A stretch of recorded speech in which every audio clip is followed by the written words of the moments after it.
வேலூர், திருவண்ணாமலை, அரக்கோணம், செய்யாறு, வாணியம்பாடி, ஆம்பூர், ராணிப்பேட்டை, திருப்பத்தூர், குடியாத்தம் மற்றும் ஆரணி பகுதிகளில் உள்ள ஓட்டுநர்களுக்கு ஒரு அரிய வாய்ப்பு.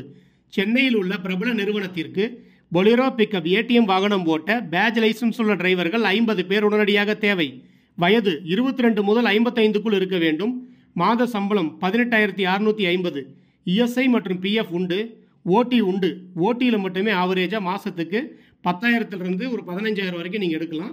ஸோ சம்பளம் ப்ளஸ் ஓட்டி எல்லாம் பார்த்தீங்கன்னா ஆவரேஜாக மினிமம் ஒரு 24,000 மேக்ஸிமம் ஒரு 30,000 வரைக்கும் நீங்கள் சேலரியை எடுக்கலாம். வெளியூரிலிருந்து வரும் ஓட்டுநர்களுக்கு தங்குமிடம் ஏற்பாடு செய்து தரப்படும். வேலை நேரம் 10 மணி நேரம், அதாவது காலை 7 மணி முதல் மாலை 5 மணி வரை. அதுக்கு மேலே டெய்லியும் 2 அல்லது 3 மணி நேரம் ஓட்டி வரும். ஞாயிறு விடுமுறை. விருப்பமுள்ள ஓட்டுநர்கள் கீழே குறிப்பிட்டுள்ள ஆவணங்களை எடுத்துக்கொண்டு நேரில் வரவும். மேலும் விவரங்களுக்கு ஸ்கிரீனில் உள்ள நம்பருக்கு கால் பண்ணுங்கள். நன்றி.